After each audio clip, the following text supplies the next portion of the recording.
غائل ہے نبی کے دشمن، تیز ہے خنجر و شمشیر سے خامہ تیرا، میرے مسلک کی آواز اعلیٰ حضرت کا جان۔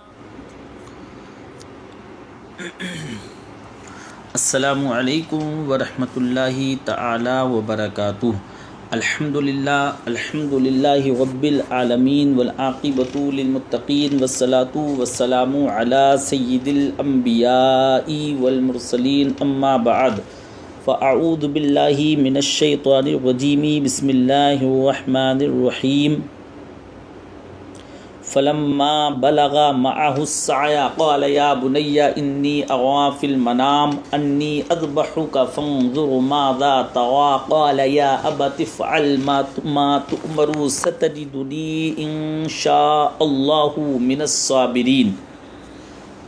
آمنت باللہ صدق اللہ العظیم وبلغنا رسولہ النبی الامین المبین المتین الکریم الرؤوف الرحیم ونحن علی ذلک لمن الشاہدین والشاکرین والحمد للہ رب العالمین۔ آئیے حضرات، بارگاہ رسالت مآب صلی اللہ تعالی علیہ وآلہ وسلم میں ہدیہ درود و سلام صلی اللہ علی النبی الامی وبارک وسلم۔ صلو علیہ صلاۃ و سلام علیک یا سیدی یا سیدی یا سیدی یا رسول اللہ صلی اللہ تعالی علیہ وسلم۔ حضرات، ماہ ذی الحج میں لاکھوں کروڑوں مسلمان حج کے فریضے کی ادائیگی کرتے ہیں، اور بہت سے خوش نصیب صاحب استطاعت حضرات سنت ابراہیمی علیہ السلام کو قربانی کر کے زندہ کرتے ہیں۔ قربانی شعائر دین ہے۔ قربانی کیا ہے؟ شعائر دین ہے۔ مختصراً طور پر قربانی جانور کو ذبح کرنا ہے۔ قربانی کیا ہے؟ جانور کو ذبح کرنا ہے اللہ تبارک و تعالی کی رضا کے لیے۔ آئیے، مومنوں کی روحانی ماں ام المؤمنین حضرت سیدہ عائشہ صدیقہ رضی اللہ تعالی عنہا سے روایت ہے، وہ فرماتی ہیں کہ رسول پاک صاحب لولاک صلی اللہ تعالی علیہ وآلہ وسلم نے فرمایا کہ عید کے دن کوئی عمل اولاد آدم کا اللہ کے نزدیک قربانی سے زیادہ محبوب نہیں۔ فرماتی ہیں اولاد آدم کا کوئی عمل اللہ کے نزدیک قربانی سے زیادہ محبوب نہیں۔ عید کے دن اولاد آدم کا کوئی عمل اللہ کے نزدیک قربانی سے زیادہ محبوب نہیں۔ وہ جانور قیامت کے دن اپنے سینگ، بال اور کھروں کے ساتھ آئے گا، اور قربانی کا خون زمین پر گرنے سے پہلے اللہ تعالیٰ کے نزدیک قربانی کا خون زمین پر گرنے سے پہلے اللہ تبارک و تعالیٰ کے نزدیک مقبول ہو جاتا ہے، اللہ تبارک و تعالیٰ کی بارگاہ میں پہنچ جاتا ہے۔ رب تبارک و تعالیٰ کی بارگاہ میں قربانی کے جانور کا خون گرنے سے پہلے مقبول ہو جاتا ہے۔ سبحان اللہ۔ حضرات، یہ حدیث ابن ماجہ کے اندر بھی ہے، ابن ماجہ کے اندر اور ترمذی شریف کے اندر بھی ہے۔ ایک اور حدیث مبارکہ میں میرے تمہارے آقا سرکار دو عالم صلی اللہ تعالیٰ علیہ وآلہ وسلم نے ارشاد فرمایا، میرے پیارے آقا صلی اللہ علیہ وآلہ وسلم نے فرمایا کہ قربانی کے جانور کے ہر بال کے بدلے اللہ تبارک و تعالیٰ ایک نیکی عطا فرماتا ہے۔ قربانی کے جانور کے بال کے بدلے اللہ پاک نیکی عطا فرماتا ہے۔ قربانی ایک اہم فریضہ ہے، سنت ابراہیم علیہ السلام اور اطاعت الہی عز و جل کا درس ہے۔ قربانی کی استطاعت جو رکھتا ہے وہ لازمی طور پر راہ خدا بندی عز و جل میں قربانی کا جانور ذبح کرے۔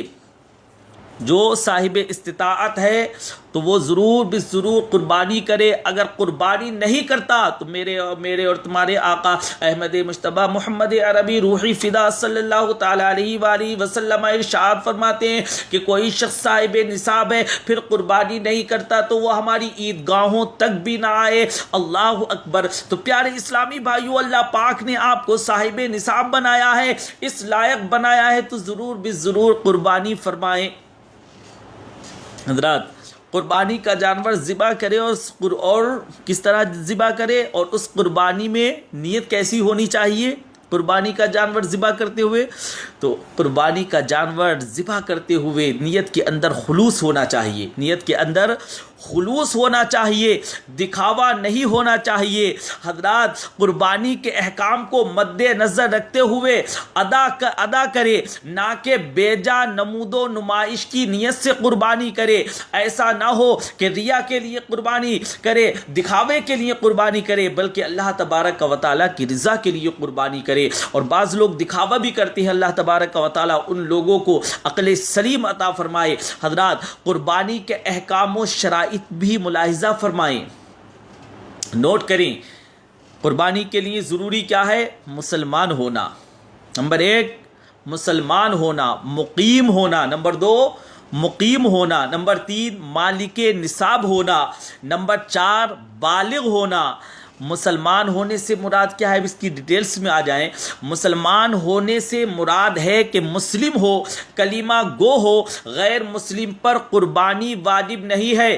مقیم ہونے سے مراد ہے کہ وہ شرعی مسافر نہ ہو، یعنی اپنے رہائشی شہر سے 57.5 میل 92 کلومیٹر دور جانے کے ارادے سے نکل گیا ہو اور 15 دن سے اور 3 دن سے زیادہ ٹھہرنے کی نیت ہو تو وہ مسافر ہے، ورنہ مقیم ہے. اور مسافر پر کیا ہے؟ مسافر پر قربانی واجب نہیں ہے، اور مسافر پر شرعاً قربانی واجب نہیں ہے. مالک نصاب سے مراد ہے کہ اس شخص کے پاس 7.5 تولہ سونا اور 52.5 تولہ چاندی یا اتنی مالیت کی رقم یا کوئی اور مال ضرورت زندگی سے زائد سامان، مثلا ایک گھر رہنے کا ہے اور ایک گھر کرائے کے لیے دیا ہوا ہے. کسی بھی قسم کا قرض ہو، یعنی زکوٰۃ، کفارہ، فدیہ یا عادتاً لیا ہوا قرض، اور وہ قرض اتنا ہے کہ دینے کے بعد وہ صاحب نصاب نہ رہے گا تو اس پر قربانی نہیں ہے. وہ قرضہ پہلے ادا کرے گا، بعد میں قربانی کرے گا. حضرات، زکوٰۃ ادا کرنے پر سال گزرنا ضروری ہے. زکوٰۃ کے لیے مسئلہ کیا ہے؟ زکوٰۃ ادا کرنے پر سال گزرنا ضروری ہے. سال میں ایک مرتبہ زکوٰۃ فرض ہے تو اس پر مال پر کیا ہے؟ زکوٰۃ ادا کرنے پر سال گزرنا ضروری ہے. اور قربانی کے لیے مال پر سال گزرنا ضروری نہیں. قربانی کے لیے مسئلہ کیا ہے؟ قربانی کے لیے مسئلہ یہ ہے کہ قربانی کے لیے مال پر سال گزرنا ضروری نہیں ہے، یعنی کہ انسان پورے سال غریب رہا اور 10 ذی الحجہ کو، یعنی جس دن قربانی کرنی ہے، جس دن عید ہے، قربانی کرنی ہے، اس دن وہ صاحب نصاب ہو گیا تو مسئلہ یہ ہے کہ اب وہ قربانی کرے گا. اگر 11 ذی الحجہ کو صاحب نصاب ہوا، 11 ذی الحجہ کو مالدار ہو گیا، تب 11 ذی الحجہ کو بھی اس کو قربانی کرنی ہوگی. اگر 12 ذی الحجہ کو وہ کیا ہوا؟ صاحب نصاب ہو گیا، تب بھی اس کو قربانی کرنی ہوگی. آئیے، اور ہے کہ اگر نابالغ کوئی شخص ہے، یہ مسئلہ بھی نوٹ کر لیں. اگر نابالغ صاحب نصاب ہے تب اس کے لیے کیا مسئلہ ہے؟ تب وہ قربانی کرے گا یا نہیں کرے گا؟ لوگ اس میں بھی بے چین رہتے ہیں، تو یہ مسئلہ بھی نوٹ کر لیں کہ نابالغ کے اوپر قربانی واجب نہیں ہے. نابالغ کے اوپر قربانی واجب نہیں ہے، نابالغ کے اوپر قربانی نہیں ہوگی. اور مرد کی بلوغت کی عمر کتنی ہے یہ بھی نوٹ کر لیں. مرد کی بلوغت کی عمر کم از کم 12 سال ہے اور عورت کی 9 سال ہے. مرد کی بلوغت کی شریعت کے اعتبار سے بالغ ہونے کی عمر کم سے کم 12 سال ہے اور لڑکی کی عمر بالغ ہونے کی شریعت کے اعتبار سے کم 9 سال ہے. تو حضرات ایک مسئلہ یہ بھی نوٹ کرتے چلیں کہ بعض جگہوں پر ایسا دیکھا جاتا ہے کہ قربانی تو مطلب ایک گھر میں کرتے ہیں، گھر میں 8-10 لوگ ہوتے ہیں یا کتنے بھی لوگ ہوتے ہیں، تو وہ ایک کی طرف سے ہی قربانی کرتے ہیں۔ یہ بالکل غلط طریقہ ہے۔ گھر کے اندر جو صاحب نصاب ہوگا وہ قربانی کرے گا، اس کے اوپر واجب ہے قربانی کرنا۔ ہر صاحب نصاب پر واجب ہوگا کہ وہ قربانی کرے۔ اگر مما صاحب نصاب ہیں تو مما قربانی کریں گی، اگر آپ کے والد محترم صاحب نصاب ہیں تو والد محترم کے اوپر قربانی واجب ہوگی۔ اگر بہن آپ کی قربانی کے لائق ہیں، صاحب نصاب ہیں، تو ان پر قربانی واجب ہوگی۔ اگر بھائی صاحب نصاب ہیں تو بھائی پر بھی قربانی واجب ہوگی۔ یہاں تک کہ اگر گھر کے اندر سارے لوگ صاحب نصاب ہیں تو سارے لوگوں کے اوپر قربانی واجب ہوگی، سارے لوگوں کے اوپر قربانی واجب ہوگی۔ اگر یہ طریقہ اپنا لیا، یہ رویہ یہ کافی دیکھنے میں آتا ہے کہ ایک گھر میں بس ایک کی طرف سے قربانی کر دی جاتی ہے اور بالترتیب کرتے ہیں کہ کہتے ہیں پہلے پاپا کی طرف سے کر دیتے ہیں، پھر مما کی طرف سے کر دیں گے، پھر بھائی کی طرف سے، پھر بہن کی طرف سے۔ ایسا کچھ نہیں ہے۔ شریعت کا مسئلہ یہ ہے کہ جو شخص صاحب نصاب ہوگا تو اس پر قربانی واجب ہوگی۔ ہر سال صاحب نصاب ہوگا تو ہر سال قربانی کرنا واجب ہوگی، نہیں کرے گا تو گناہ گار ہوگا۔ اللہ تبارک و تعالیٰ اپنے پیارے حبیب لبیب صلی اللہ تعالی علیہ وآلہ وسلم کے توسل میرے اس بولنے میں جو بھی لغزش آئی ہو اس کو معاف فرمائے، اور ہم سب کو نبی کریم صلی اللہ تعالی علیہ وآلہ وسلم کے بتائے ہوئے طریقے پر عمل پیرا ہونے کی توفیق رفیق مرحمت فرمائے۔ آمین بجاہ النبی الامین صلی اللہ تعالی علیہ